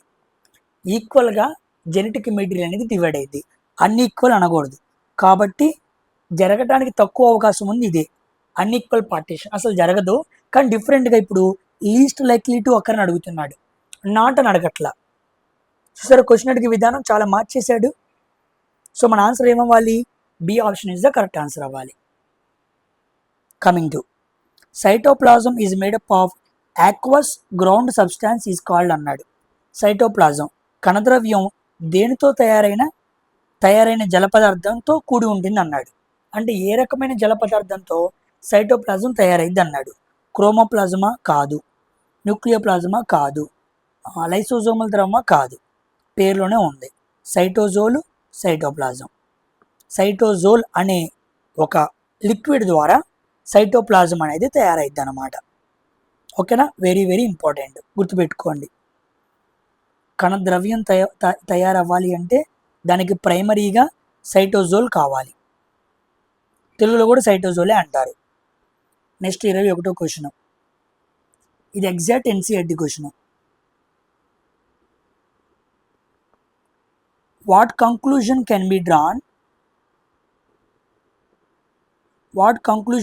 Drawn from the microscopic observation of onion peel cells. ఉల్లిపాయ పొర కణాలు సూక్ష్మదర్శిని పరిశీలనలో చూస్తే మనం ఏం చెప్పచ్చు అన్నాడు. ఫస్ట్ ఆప్షన్ చూద్దాం. All onions are made up of similar small structures called cells. Yes, ఇదే కరెక్ట్ ఆన్సర్. అన్ని ఉల్లిపాయ కణాలు అని పిలువబడే ఇలాంటి చిన్న నిర్మాణాలతో రూపొందించబడతాయి. అంటే ఉల్లిపాయ లోపల ప్రతి స్ట్రక్చరు కూడా ఒక చిన్న కణాలతో నిర్మాణమైంది. So A option is the correct answer అన్నమాట. ఓకేనా? డిఫరెంట్ టైప్స్ ఆఫ్ ఫంక్షన్సా? కాదు. ఉల్లిపాయలోని ప్రతి పొరకి ఒకే ఫంక్షన్ ఉండిద్ది, వేరు ఫంక్షన్స్ ఉండవు. వేరు కణాలతో కంపోజిషన్ అయి ఉండిద్దా? కాదు. ఇండివిజువల్గా ఉంటాయా? కాదు. ఓకేనా? ఉల్లిపాయ పరిమాణం దాని కణాల ఆకారాన్ని బట్టి నిర్ణయిస్తుందా? కాదనమాట. సో ఫస్ట్ ఆప్షనే correct. All onions are made up of similar small structures. ప్రతి ఉల్లిపాయ లోపల ఉన్న కణాలన్నీ కూడా ఒకే రకమైన వాటితో ఫామ్ అయ్యాయి. వాటిని మనం సెల్స్ అంటాం. కమింగ్ టు 22వ question. Which are the following statements about vacuoles is incorrect. వాక్యూల్స్కి సంబంధించి రాంగ్ స్టేట్మెంట్ ఏంది అన్నాడు. చూద్దాం. 22వ క్వశ్చన్. వృక్ష కణాల్లో రిక్తికలు కణరసంతో నిండి ఉంటాయి. ఇవి దృఢత్వాన్ని ఇవ్వడానికి సహాయపడతాయి. రైటే. ప్లాంట్ లోపల వాక్యూల్స్ చాలా పెద్దగా ఉంటాయి. అవి కణరసంతో ఉంటాయి. ఇందాకే మనం చదువుకున్నాం. సెల్ శాప్ అంటారు దాన్ని. సెల్ శాప్ అనేది ఎక్కడ ఉండిద్ది? లార్జ్ వాక్యూల్స్లో ఉండిద్ది. అది దృఢత్వాన్ని ఇచ్చిద్దంట. కరెక్టే. రిక్తికలు అమైనో ఆమ్లాలు, చక్కెరలు, కార్బన్ ఆమ్లాలు, ప్రోటీన్లు వంటి ముఖ్యమైన పదార్థాలని నిల్వ చేసుకుంటాయి. కరెక్టే. Because it is a store house. ఇలాంటివన్నిటిని కూడా స్టోర్ చేసుకునేది. కరెక్టే. Plant cells have large central vacuole. ఇది కరెక్టే. యానిమల్స్లో వాక్యూల్ ఉండిద్ది, రిక్తికలు ఉంటాయి, కానీ ప్లాంట్లో కన్నా చాలా తక్కువ ఉంటాయి. సో ఇవన్నీ రేట్ అయితే రాంగ్ ఆప్షన్ ఏమవ్వాలి? 4th option. Vacuoles are responsible for protein synthesis అన్నాడు. తప్పు. దానికి ఎవరున్నారు? Rough endoplasmic reticulum protein synthesis ఒక పని తీసుకునిద్ది. వాక్యూల్స్ కాదు. కాబట్టి D option is the not option. Incorrect అడిగాడు. సో అన్నీ చదివితే కానీ ఆన్సర్ పెట్టలేకపోతున్నాం. గుడ్ క్వశ్చన్ అనమాట. Coming to 23. In a lab student sees a large transparent sac filling most of the plant cell. ఒక ల్యాబ్లో విద్యార్థి వృక్ష కణంలో ఎక్కువ భాగం ఒక పెద్ద పారదర్శక సంచిని చూశాడు. అంటే సెల్ కణాన్ని, ప్లాంట్ సెల్ని మైక్రోస్కోప్లో చూశాడు. అప్పుడు ఆ కణం మొత్తంలో ఒక సంచి లాంటి భాగం ఎక్కువగా ఉంది. అది రిక్తిక కణ పరిమాణంలో ఎంత శాతాన్ని ఆక్రమిస్తుంది అన్నాడు. What percentage of the cell volume does the vacuole occupy అన్నాడు. అంటే కణం లోపల పెద్దగా కనపడే ఆ రిక్తిక కణం మొత్తం భాగంలో ఎంత పర్సెంట్ తీసుకుంది అన్నాడు. 50 to 90%. 50 to 90% large vacuole. ఈ ఒక్క సెల్ ఆర్గానల్కే అంత స్పేస్ ఆక్యుపై చేయబడి ఉంది. ఎక్కడ? ప్లాంట్ సెల్లో. ఓకేనా? ఎందుకంటే ప్లాంట్స్లోనే ఎక్కువ ఉండేది కాబట్టి. కొన్ని చోట్ల దీన్ని 30 to 90% కూడా ఇస్తాడు. గుర్తుపెట్టుకోండి. 50 to 90 ఇచ్చాడు కాబట్టి ఇదే కరెక్ట్ ఆన్సర్. ఇది కూడా ఇస్తాడు, గుర్తుపెట్టుకోండి. Next. When the terminal phosphate linkage in ATP is broken using water. Water సహాయంతో terminal phosphate linkage ATP break అయిపోయింది. The energy is equivalent to dash kilojoules per mole అన్నాడు. నీటిని ఉపయోగించి ఏటీపీలోని టెర్మినల్ ఫాస్ఫేట్ బంధాన్ని బద్దలు చేసాం, విడగొట్టాం. అక్కడ ఏమైంది అంటే ఏటీపీ కాస్త ఏడీపీగా మారిపోయింది. అడినోసిన్ ట్రైఫాస్ఫేట్ కాస్త అడినోసిన్ డైఫాస్ఫేట్గా మారిపోయింది. దాంతో పాటు ఇన్ఆర్గానిక్ ఫాస్ఫేట్ కూడా ఫామ్ అయింది అనమాట. ఇలా ఒక ట్రైఫాస్ఫేట్ని డైఫాస్ఫేట్ ఇన్ఆర్గానిక్ ఫాస్ఫేట్ని బ్రేక్ చేయడానికి మనకి వాటర్ అనేది సహాయపడుతూ ఉండిద్ది. అప్పుడు ఎంత ఎనర్జీ ఉత్పన్నమైంది అని అడిగాడు. 30.5. So 30.5 is the answer. 30.5 kilo joules per mole energy అనేది ఏటీపీ ఏడీపీగా మారినప్పుడు ఉత్పన్నమైంది. ఇది నేను ఆల్రెడీ కూడా చెప్పాను. పీవైక్యూస్లో సేమ్ క్వశ్చన్ వచ్చింది. ఇది కాకుండా ఒకవేళ క్యాలరీస్లో అడిగాడు అనుకోండి, 7.3 కిలో క్యాలరీస్ పర్ మోల్. ఇది జౌల్స్లో అడిగితే, ఇది మోల్స్లో క్యాలరీస్లో అడిగితే ఒక మోల్కి ఇంత అని మనం చెప్పాలన్నమాట. It's a very good question. ఓకేనా? కమింగ్ టు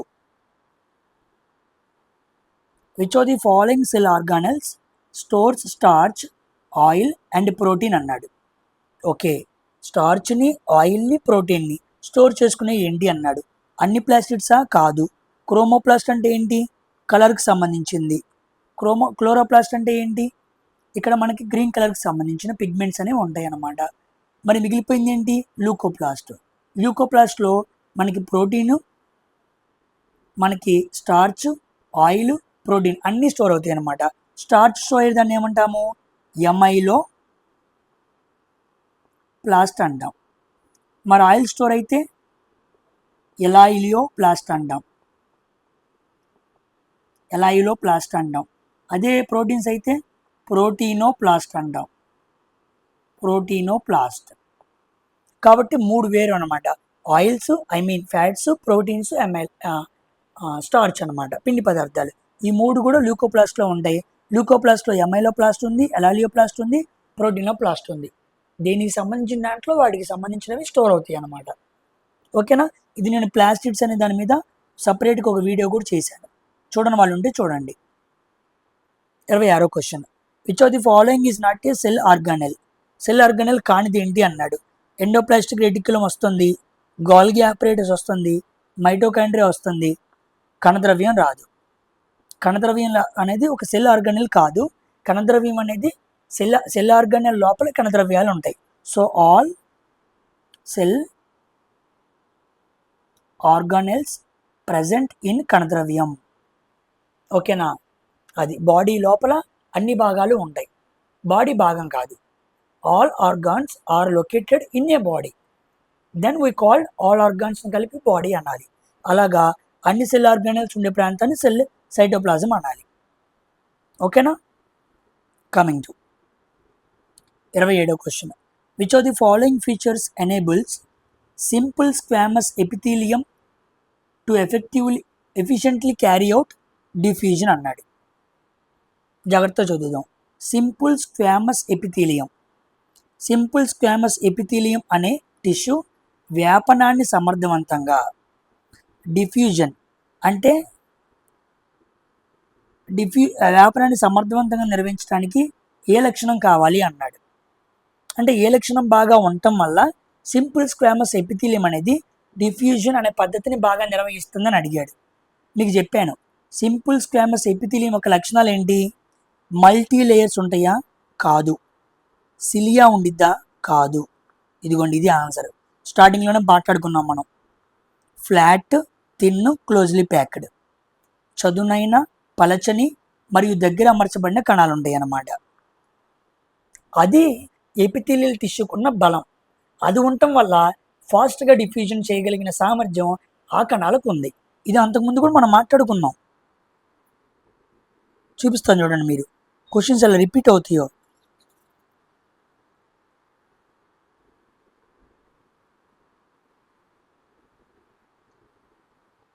ఎపిథీలియల్ అడిగాడు.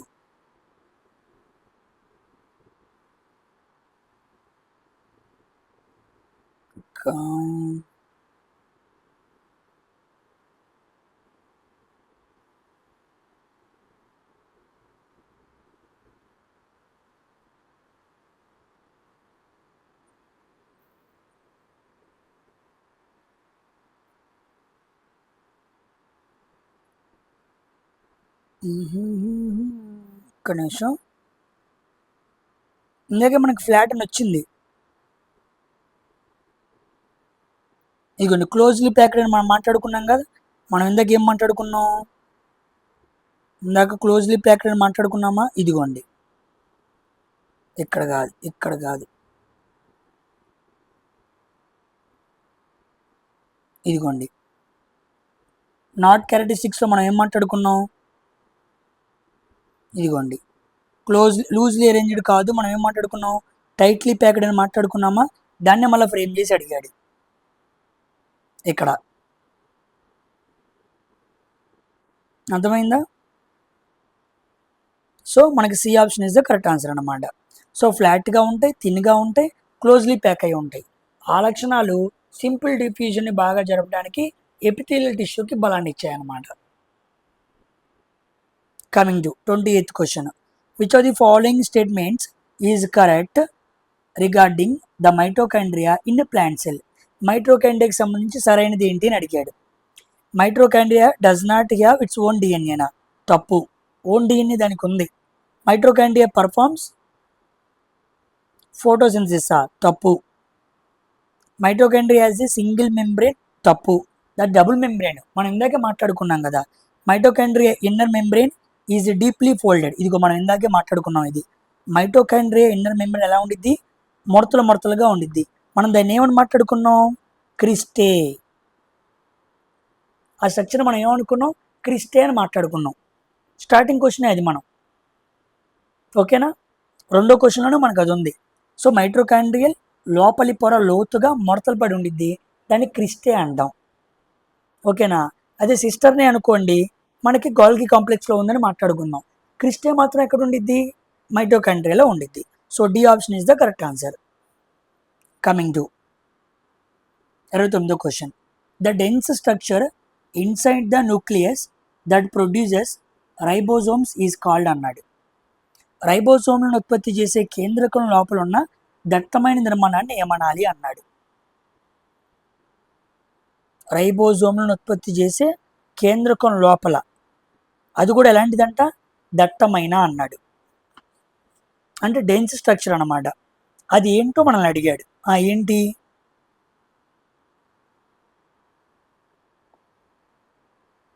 కేంద్రకం లోపల అన్నాడు. కేంద్రకం లోపల ఏముండిద్ది మనకి, న్యూక్లియోలస్ ఉండిద్ది. సో ఆన్సర్ ఏమవ్వాలి, న్యూక్లియోలస్ అవ్వాలి. అవునా కదా, లైసోజోమ్ కాదు, మైటోకాండ్రియా కాదు, సెంట్రోజోమ్ కాదు. So the dense structure inside the nucleus that produces ribosomes is called nucleolus. Good question అనమాట ఇది. ఓకేనా, న్యూక్లియోలస్ ఈజ్ ద ఆన్సర్, గుర్తుపెట్టుకోండి. కమింగ్ టు 30వ question. Which are the following function of the smooth endoplasmic reticulum. Smooth endoplasmic reticulum యొక్క పని ఏంటి అన్నాడు. దాని పని ఏంటి, ప్రోటీన్స్ రఫ్ ఎండోప్లాస్టిక్ రెటిక్యులం పని. అసెంబ్లీ ఆఫ్ రైబోజోమ్స్ కాదు, మాడిఫికేషన్ ఆఫ్ షుగర్స్ కాదు, లిపిడ్స్ అనమాట, మ్యానుఫ్యాక్చర్ ఆఫ్ లిపిడ్స్. లిపిడ్స్ ఏమో ఎస్ఈఆర్ చూసుకునిద్ది, ప్రోటీన్స్ ఏమో ఆర్ఈఆర్ చూసుకునిద్ది. ఇదేమో స్మూత్ ఎండోప్లాస్టిక్ రెటిక్యులం ఏమో లిపిడ్స్, రఫ్ ఎండోప్లాస్టిక్ రెటిక్యులం ఏమో ప్రోటీన్స్ అనమాట. ఓకేనా, సో ఇక్కడతో మనకి 30 క్వశ్చన్స్ కంప్లీట్ అయ్యాయి. Coming to 31 question. What type of solution causes water to move out of A cell through a plasma membrane making cell shrink అన్నాడు. జాగ్రత్తగా చూడండి, మనం స్టార్టింగ్లో ఇలాంటి మాట్లాడుకున్నాం. ఎలాంటి ద్రావణం కణం నుండి నీరు ప్లాస్మా పొర ద్వారా బయటకు వెళ్ళేలా చేస్తుంది, కణం ముడుచుకుపోయేలా చేస్తుంది అన్నాడు. ఏ ద్రావణం దాన్ని, అంటే కణంలో, ఆ ద్రావణంలో మనం కణం పెట్టామంటే కణం లోపల ఉన్న నీరు ఏమైపోతుంది, బయటకు వచ్చేస్తుంది. అది ఏ సొల్యూషను, ఐసోటోనిక్కా కాదు, హైపర్టోనిక్కా కాదు. హైపర్టోనిక్లో ఏమైద్ది, స్వెల్, కణం ఉబ్బెత్తిద్ది. కానీ వాడేమన్నాడు, ముడుచుకుపోయేలా, కుచించుకుపోయేలా అవుతుందంటే అది ఏమవ్వాలి, హైపోటోనిక్ సొల్యూషన్ అవ్వాలి. హైపోటోనిక్ సొల్యూషన్ అంటే కణం నుంచి వాటర్ రిమూవ్ చేయబడిద్ది అనమాట. సో సెల్ నుంచి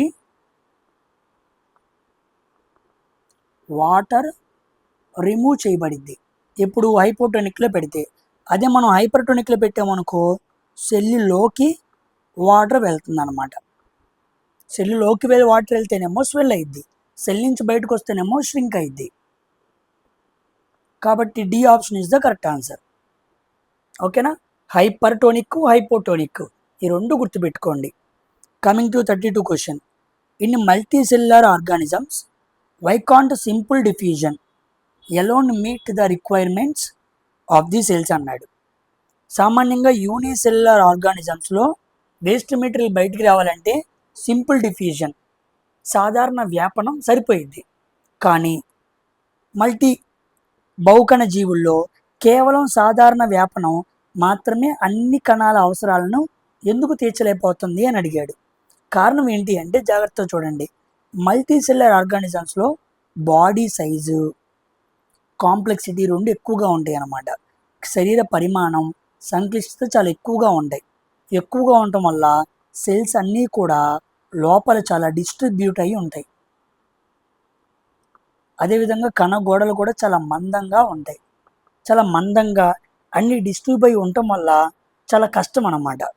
దానికి తోడు వీటికి లో ఏరియా టు వాల్యూమ్ రేషియో ఉండిద్ది. లో ఏరియా టు వాల్యూమ్ రేషియో. ఇది ఉండటం వల్ల సింపుల్ డిఫ్యూజన్ ద్వారా అన్ని పనులు ఇవి చేయలేవు. ఓకేనా. అదే మనం యూనిసెల్యులర్ ఆర్గానిజం తీసుకున్నాం అనుకోండి, వాటికి ఎలా ఉండిద్ది, high area to volume ratio.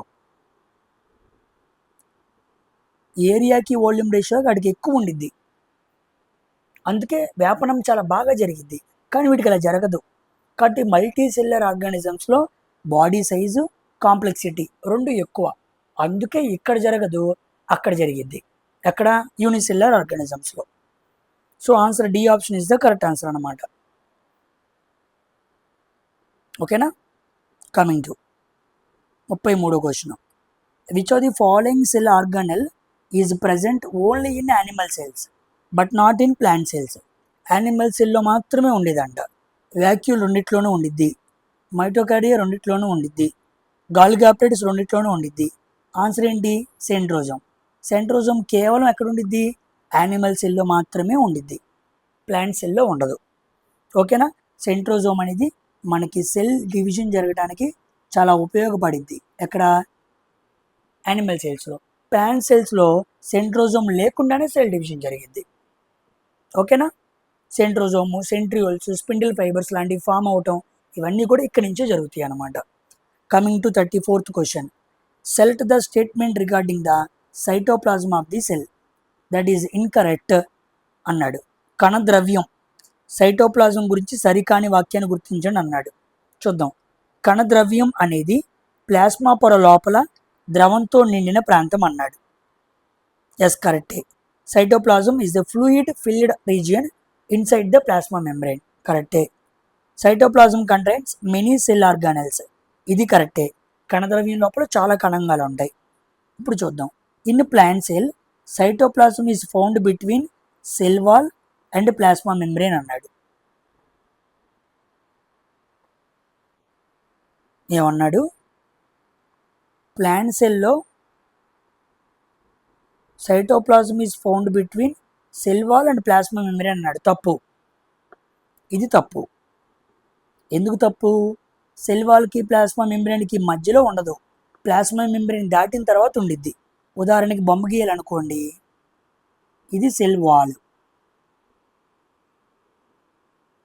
ఇది సెల్ మెంబ్రెయిన్, ఈ లోపల ఉండిద్ది. కానీ అంతేకాని వాడు ఇక్కడ ఉండిద్ది అన్నాడు. ఇది తప్పు అనమాట. ఈ ఎల్లో ప్లేస్ ఉంది చూసారా, దాని లోపల ఉండిద్ది, అది న్యూక్లియస్ అనమాట. కాబట్టి సెల్ వాల్కి ప్లాస్మా మెంబ్రెయిన్కి బయట ఉండిద్ది, మధ్యలో ఉండిద్ది అని చెప్పడం తప్పు. So D option is the incorrect option. 4 చూద్దాం. Cytoplasm is present in both eukaryotic and prokaryotic. నిజ కేంద్రక కణాల్లోనూ కేంద్రక పూర్వక కణాలు రెండిట్లో కూడా ఏముండిద్ది, సైటోప్లాజం ఉండిద్ది అనమాట. So C option is the wrong option. Coming to 35వ question. Which of the following statement is incorrect regarding the shape and function of the different cell types. ప్రతి సెల్ ఇచ్చాడు, వాటి షేపు ఫంక్షన్ ఇచ్చాడు, మనం చెప్పాలి. చూద్దాం. White blood cells can change shape అన్నాడు. కరెక్టే. తెల్ల రక్త కణాలు తమ ఆకారాన్ని మార్చుకుంటాయి. కరెక్టే. Red blood cells are biconcave, అంతే, బైకాన్కేవ్ షేప్లో ఉంటాయి. Increase oxygen carrying capacity, oxygen తీసుకువెళ్ళే సామర్థ్యాన్ని పెంచడానికి ఈ రక్త కణాలు త్రిప్టాకారంగా ఉంటాయి అన్నాడు. ఇది కరెక్టే అనమాట. ఓకేనా. Next, nerve cells are long branched carry messages across the body. ఇది కరెక్టే. ఈ 3 కరెక్ట్ అన్నప్పుడు ఇంకా ఆన్సర్ ఏంటి, 4th option is the wrong option. కండర కణాలు రక్తంలో ప్రవహించడంలో సహాయపడటానికి చదునుగా వృత్తాకారంగా ఉంటాయి అన్నాడు. ఇది తప్పు. అవి సర్క్యులర్గా ఉండవు, ఫ్లాట్గా ఉండవు. మరి ఎలా ఉంటాయి అవి, అవి ఎలాంగేటెడ్గా ఉంటాయి. ఓకేనా. ఎలా ఉంటాయి, ఎలాంగేటెడ్, ఆ పదం గుర్తుపెట్టుకోండి. ఎలాంగేటెడ్ లేదా స్పిండిల్ షేప్లో ఉంటాయి, స్పిండిల్ షేప్లో ఉంటాయి. ఓకేనా. తర్వాత సిలిండ్రికల్గా ఉంటాయి. సో ఎలాంగేటెడ్గా ఉంటాయి, స్పిండిల్ షేప్లో ఉంటాయి, సిలిండ్రికల్ షేప్లో ఉంటాయి. మీకు బాగా అర్థం అవ్వాలనుకోండి, చిలకడ దుంప ఆకారంలో ఉంటాయి. చిలకడ దుంప ఎలా ఉండిద్ది,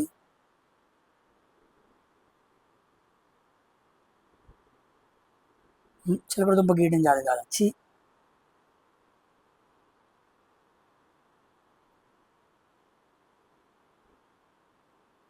ఇట్లా ఉండిద్ది అనమాట. ఓకేనా. వీటిని ఎలాంగేటెడ్, స్పిండిల్ షేప్, సిలిండ్రికల్ అంటారు. కాబట్టి ఫ్లాట్గా సర్క్యులర్గా ఉంటేనే పదం తప్పు. కాబట్టి D option is the correct answer. షేప్కి సంబంధించి, ఫంక్షన్కి సంబంధించి. క్వశ్చన్ చూడు ఎంత పెద్దగా ఉందో. క్వశ్చన్ మొత్తం తీసుకొచ్చి ఇచ్చేస్తున్నాడు. చదవడానికి టైం పడుతుంది 2 నిమిషాలు. చదివి అర్థం చేసుకుని వివరంగా దానికి మళ్ళీ ఎక్స్ట్రా ఇన్ఫర్మేషన్ మాట్లాడుకుంటూ వెళ్తే తప్ప అన్ని క్వశ్చన్స్ని మనం సాల్వ్ చేయలేం. 36వ question. Through which method cell division are diploid chromosomes are divided into haploid అన్నాడు. ఏ కణ విభజన పద్ధతి ద్వారా డిప్లాయిడ్ క్రోమోజోమ్ కాస్త హ్యాప్లాయిడ్గా మారుతాయి అన్నాడు. ఏంటది? సింపుల్, మయోసిస్, శేఖరణ విభజన. ఇది ఎక్కడ జరిగిద్ది? గేమెట్స్ ఫార్మేషన్లో జరిగిద్ది. గేమెట్స్ ఫార్మేషన్. గేమెట్స్ అంటే ఆడవాళ్ళలో సెల్ ఆడవాళ్ళలో ఎగ్ సెల్, పురుషుల్లో ఏమో స్పెర్మ్ అనమాట. వాటిని గేమెట్స్ అంటారు. ఆ గేమెట్స్ ఫార్మేషన్ అప్పుడు డిప్లాయిడ్ క్రోమోజోమ్స్ 2n క్రోమోజోమ్స్ కాస్త n క్రోమోజోమ్స్గా మారిపోతాయి. క్రోమోజోమ్ సంఖ్య ఆఫ్ అయిపోయింది అనమాట. సో మనకి స్పెర్మ్, అదేవిధంగా ఎక్సెల్, ఈ రెండిటి లోపల క్రోమోజోమ్స్ ఎలా ఉంటాయి? హ్యాప్లాయిడ్గా ఉంటాయి. ఇక్కడ ఒక్కచోట హ్యాప్లాయిడ్గా ఉంటాయి, ఇంకెక్కడ కూడా మీకు హ్యాప్లాయిడ్ క్రోమోజోమ్స్ కనపడవు. ఏకజత అనమాట. Okay, single set of chromosomes అనేవి ఇక్కడ మాత్రమే ఉంటాయి. అది మనకు మియోసిస్లో జరిగిద్ది, శేఖరణ విభజనలో జరిగిద్ది. ఓకేనా. కమింగ్ టు 37వ question. Which are the following activities cannot be taken as defining characteristics of life? కింది వాటిలో ఏ చర్యను జీవరాశి యొక్క నిర్వచించే లక్షణంగా తీసుకోకూడదు అన్నాడు.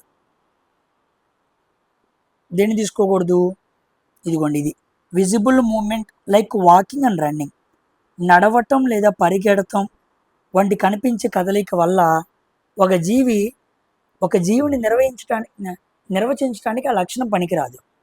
నడుస్తుంది కాబట్టి, పరిగెడుతుంది కాబట్టి అని మనం చెప్పలేం. సామాన్యంగా కణాల లోపల కదలిక రావాలి, శ్వాసక్రియ, కణాల అంతర్గత నిర్వహణ జరుగుతుందని చెప్పాలి, మొక్కల పెరుగుదలకు సంబంధించిన కదలికలు, ఇవన్నీ కంపారిజన్ చేయాలి.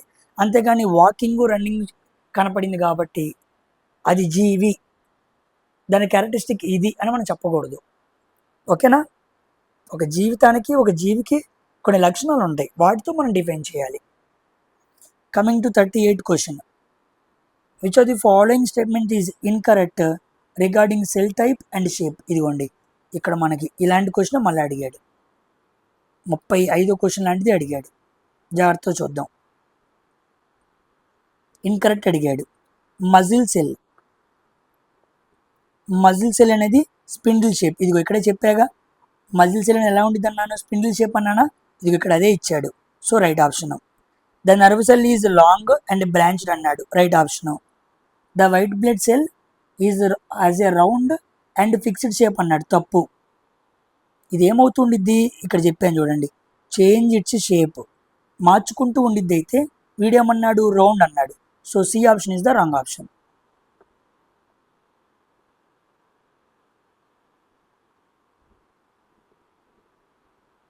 C option is the wrong option. That is the correct answer అనమాట. ఓకేనా. రెడ్ ప్లస్ సెల్ అనేది ఎలా ఉండిద్ది? డిస్క్ షేప్డ్గా ఉండిద్ది. డిస్క్ షేప్ అని చెప్పచ్చు, లేదా బై కాన్కేవ్ అని షేప్ అని చెప్పచ్చు. బై కాన్కేవ్ షేప్ అని చెప్పచ్చు, లేదా డిస్క్ షేప్ అని కూడా చెప్పచ్చు. గుర్తుపెట్టుకోండి, వెరీ వెరీ ఇంపార్టెంట్. ఓకేనా. మజిల్ సెల్ అయితే స్పిండిల్ షేప్, మజిల్లో ఎస్ ఉంది కాబట్టి స్పిండిల్, అలా గుర్తుపెట్టుకోండి. Coming to 39th question.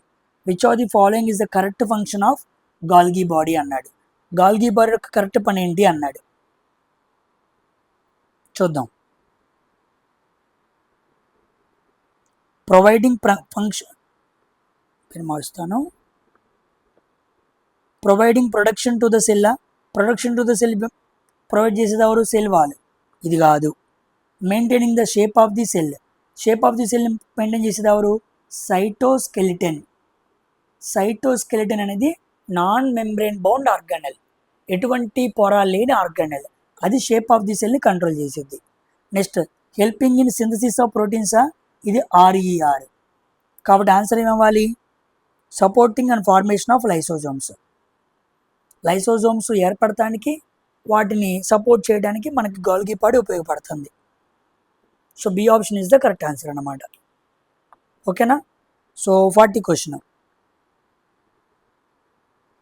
Select the statement regarding cell organelles is correct అన్నాడు. సెల్ ఆర్గానెల్కి సంబంధించి అడిగాడు. Each cell organelle performs special function అన్నాడు. కరెక్టే. ప్రతి కణాంగానికి ప్రత్యేకమైన పని ఉంది. కరెక్టే. They are found in eukaryotic cells అన్నాడు. సెల్ ఆర్గానెల్స్ యుకారియోటిక్ సెల్స్లో మాత్రమే కనపడతాయా? Wrong. They are found in prokaryotic cells. Prokaryotic cell కనపడతాయా?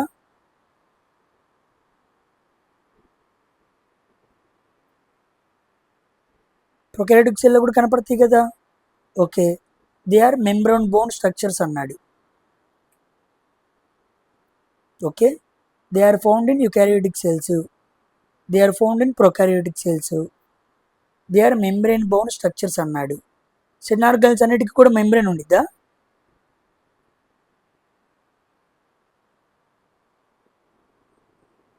ఒక్క నిమిషం, నేనేమైనా తప్పు ఆలోచన చేశానా? Let me check.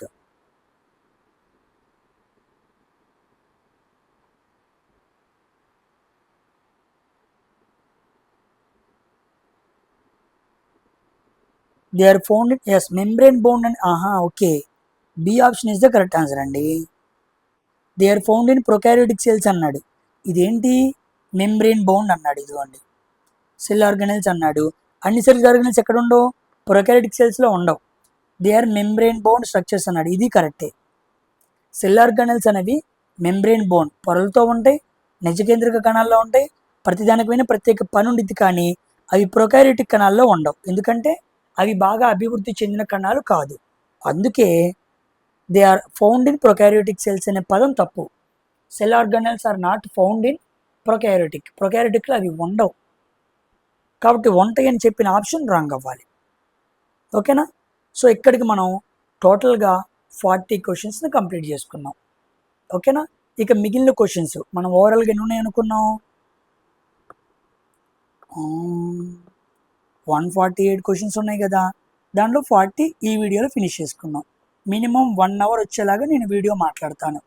ఎందుకంటే మనం 1 అవర్ లేనిదే క్వశ్చన్స్ అన్నీ కూడా కంప్లీట్ చేసుకోలేము. చక్కగా ఎగ్జామ్స్ వచ్చేలోపు మనం అన్నీ మాట్లాడేసుకుంటే ఫుల్ ఫ్లెడ్జ్డ్గా రెడీగా ఉంటాం. కాబట్టి మీరందరూ కూడా సెల్ బయాలజీ చాలా చక్కగా చదువుకుంటూ నాతో పాటు ప్రాక్టీస్ చేస్తూ ఉండండి. అప్పుడు మీరు ఎన్ని పెట్టగలరో ఏంటో మీకు అర్థమైంది. ఓకేనా? సో అందరూ కూడా ఈ వీడియోని లైక్ చేసి షేర్ చేయడం అసలు మర్చిపోవద్దు. ఇవన్నీ తెచ్చి తెలుగులోకి మార్చి అంతా చేసి చాలా వర్క్ చేస్తున్నాను. ఇదంతా కూడా మీ సపోర్ట్ ఉంటే నేను ఇంకా ఎక్కువ చేయగలను. So I need your support. కాబట్టి మీ సపోర్ట్ నాకు బాగా అందిస్తూ ఉంటే ఇలాంటివి మనం ఎక్కువ చేద్దాం. ఓకేనా? మనం నెక్స్ట్ వీడియోలో కలుద్దాం. Until then thank you very much for watching science for railways. Bye.